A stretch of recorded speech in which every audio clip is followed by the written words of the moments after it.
Hello students, welcome to this English class. बच्चों, आज हमारा टॉपिक है प्रेजेंट इंडेफिनिट टेंस।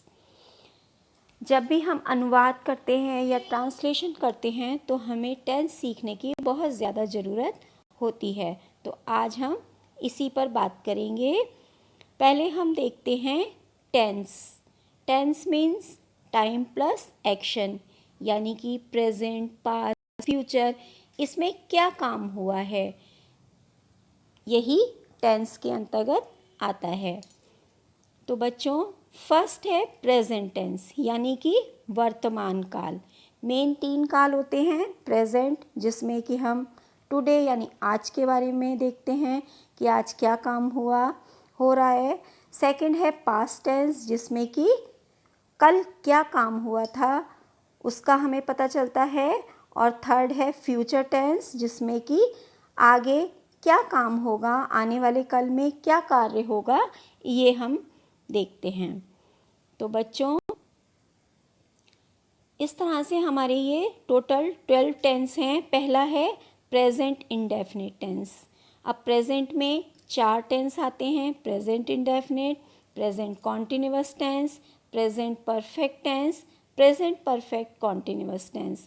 फिर पास्ट में 4 टेंस होते हैं: past indefinite tense, past continuous tense, past perfect tense, past perfect continuous tense. इसी तरह से फिर फ्यूचर में 4 टेंस होते हैं: future indefinite tense, future continuous tense, future perfect tense और फ्यूचर परफेक्ट कॉन्टिन्यूअस टेंस। इस तरह से ये 12 टेंसेज हैं। इसकी ये टेबल आप पूरी अपनी कॉपी में नोट करिएगा। अब आता है हमारा आज का टॉपिक प्रेजेंट इंडेफिनिट टेंस, जिसके बारे में हम जानेंगे।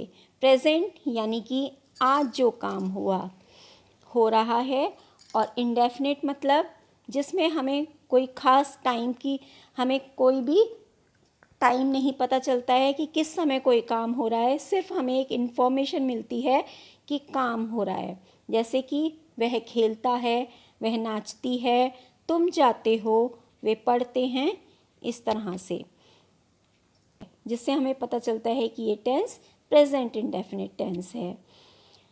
जैसे तुम जाते हो, वे पढ़ते हैं, मैं दौड़ता हूँ, इन सब में ता है, ती है, ते है आ रहा है, तो हमको पता चल रहा है कि ये प्रेजेंट इंडेफिनिट टेंस है।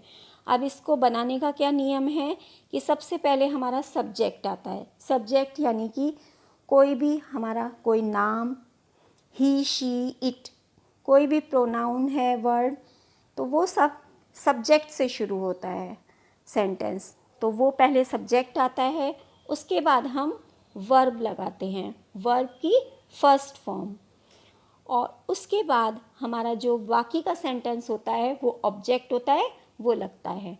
तो हम जब कोई भी सेंटेंस बनाते हैं तो हम ये ध्यान रखते हैं कि पहले सब्जेक्ट आएगा, फिर फर्स्ट फॉर्म आएगी वर्ब की, और उसके बाद ऑब्जेक्ट आएगा। और इसमें साथ में सेंटेंस वर्ब के साथ हम एस या ई एस लगाते हैं। जैसे जहाँ भी ही, शी, इट या कोई सिंगुलर वर्ड है, तब हम एस या ई एस लगाते हैं। अब देखते हैं हम इसके एग्जाम्पल्स। जैसे वह खेलता है, तो वह के साथ ही, और ही के साथ क्या आएगा, एस या ई एस। तो यहाँ पर हम लिखेंगे प्लेज, ही प्लेज। दूसरा है वह एक पत्र लिखती है, शी राइट्स अ लेटर। यहाँ भी हमने वर्ब के साथ एस लगाया है, क्योंकि यहाँ हमारा जो सब्जेक्ट है वो शी है। मैं स्कूल जाता हूँ, आई गो टू स्कूल। यहाँ हमने वर्ब के साथ एस या ई एस नहीं लगाया है, क्योंकि आई, यू, दे, वी या कोई भी प्लूरल वर्ड है, इनके साथ हम एस या ई एस नहीं लगाएंगे। तुम किताब पढ़ते हो, यू रीड अ बुक। वे दौड़ते हैं, दे रन। अब बच्चों, जिस तरह से हमने सिंपल सेंटेंसेस देखे थे, अब इसी में नेगेटिव सेंटेंस हैं। जैसे कि तुम नहीं जाते हो, तुम नहीं खाते हो, तुम नहीं दौड़ते हो। तो ये नहीं वाले जो सेंटेंस होते हैं, ये नेगेटिव सेंटेंसेस कहलाते हैं। तो इसके भी हम नियम देखते हैं। ही, शी, इट और सिंगुलर, इनके साथ हम डज नॉट लगाते हैं। ये हमारी हेल्पिंग वर्ब होती हैं, डू नॉट, डज नॉट, जो कि हम वर्ब से पहले इसमें लगाएंगे। ही, शी, इट सिंगुलर, इनके साथ हम डज नॉट लगाएंगे। आई, यू, वी, दे और कोई भी प्लूरल वर्ड के साथ डू नॉट लगाते हैं। अब इसके एग्जाम्पल्स देखिए। वह नहीं खेलता है, वह ही, नहीं डज नॉट और खेलता है प्ले। तो यहाँ पर ही है इसलिए यहाँ पर डज नॉट आया। अगर यू होता तब डू नॉट आता, लेकिन ही, शी, इट और सिंगुलर के साथ हमें डज नॉट लगाना है, इसलिए यहाँ हमने डज लगाया है। He does not play. वह पत्र नहीं लिखती है, तो वह, शी, नहीं does not write a letter. यहाँ भी हमने शी के साथ डज लगाना है, इसलिए डज लगाया है। हम स्कूल नहीं जाते हैं, we do not go to school. तो यहाँ पर हमने डू नॉट लगाया है, क्योंकि अभी हमने पीछे देखा था ना कि we, you, I, they plural के साथ हम डू नॉट लगाएंगे, इसलिए हम के साथ, वी के साथ डू नॉट आया है। We do not go to school. तुम किताब नहीं पढ़ते हो, you do not read a book. वे नहीं दौड़ते हैं, दे डू नॉट रन। तो बच्चों, आपने इसमें देखा कि नेगेटिव, जब प्रेजेंट इंडेफिनिट टेंस में हम नेगेटिव सेंटेंस बनाते हैं, तब हम नेगेटिव में नॉट लगाने से पहले हेल्पिंग वर्ब भी लगाते हैं, डज या डू। उसके बाद नॉट लगाकर फिर हम अपनी वर्ब लिखते हैं। ठीक है। अब इसी में तीसरा है इंटेरोगेटिव सेंटेंस। इंटेरोगेटिव सेंटेंस बच्चों क्या होते हैं? इंटेरोगेटिव सेंटेंस होते हैं क्वेश्चन मार्क वाले। क्या तुम खेलते हो, तुम कहाँ जाते हो, ये सब इंटेरोगेटिव यानी क्वेश्चन मार्क वाले सेंटेंस होते हैं। देखिए, इसमें भी हमारा वही नियम है कि इसमें भी हम हेल्पिंग वर्ब लगाते हैं, डज या डू। क्या राजू खेलता है? अब इसमें क्या आ गया, तो इसलिए हम पहले हेल्पिंग वर्ब लगाएंगे। तो राजू के साथ में डज लगाएंगे, सिंगुलर है इसलिए हम राजू के साथ डज लगाएंगे, डज राजू, और फिर हमारी वर्ब आएगी प्ले, डज राजू प्ले। अब देखिए, आप कहेंगे कि क्या की तो व्हाट होती है, लेकिन जब क्या अगर सेंटेंस के बीच में आता है तब हम व्हाट लगाते हैं, और अगर क्या पहले आता है तब हम क्या के लिए व्हाट शब्द नहीं लगाते हैं, हम हेल्पिंग वर्ब से सेंटेंस स्टार्ट करते हैं। जैसे क्या वह पत्र लिखती है, तो डज पहले हेल्पिंग वर्ब लगाएंगे, डज शी, फिर हमारी वर्ब आएगी राइट अ लेटर। नेक्स्ट देखिए, तुम कहाँ रहते हो।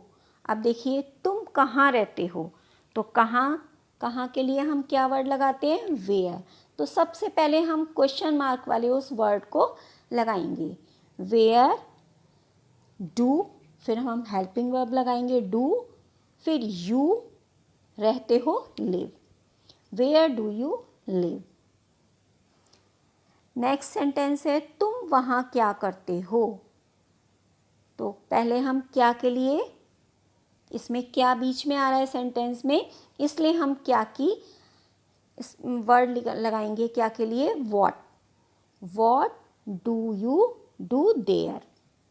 तो व्हाट पहले आएगा, फिर हमारा हेल्पिंग वर्ब आएगा डू, यू, फिर वर्ब आएगी हमारी करते हो डू, वहाँ there, what do you do there. Next है क्या वे दौड़ते हैं, डू दे रन। तो आपने इसमें देखा कि इंटेरोगेटिव सेंटेंसेस में हम हेल्पिंग वर्ब को पहले लगाते हैं, उसके बाद हम सब्जेक्ट लगाते हैं और फिर वर्ब लगाते हैं। ठीक है। आशा है बच्चों अब आपको ये प्रेजेंट इंडेफिनिट टेंस समझ में आ गया होगा। अब इसके लिए मैंने आपके लिए कुछ होमवर्क दिया है।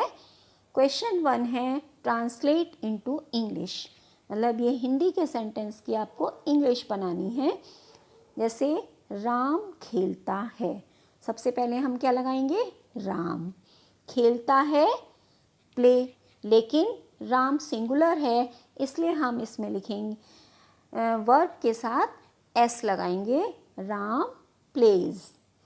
नेक्स्ट है तुम चाय पीते हो, वह पत्र नहीं लिखती है, मैं नहीं पढ़ता हूँ, क्या रीना गाना गाती है। अब आपको ये 5 सेंटेंसेस हैं, इनको इंग्लिश में लिखना है। सेकंड क्वेश्चन है fill up with do not और does not. The horse dash run fast. अब देखिए इसमें आपको डू नॉट या डज नॉट भरना है। द हॉर्स क्या है, सिंगुलर है, इसलिए इसके साथ में हम डज नॉट लगाएंगे। The horse does not run fast. Second है they dash swim in the river. अब दे क्या है, हमारा प्लूरल वर्ड है, इसलिए यहाँ पर डू नॉट आएगा। They do not swim in the river. I के साथ डू आता है, तो I do not hate you. You do not read a book. Alka dash play. Alka singular name है इसलिए इसके साथ में डज नॉट आएगा। Alka does not play.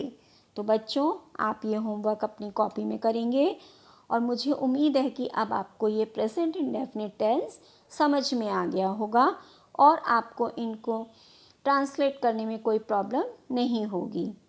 तो बच्चों आज हमारा ये बस इतना ही था क्लास में। Thank you.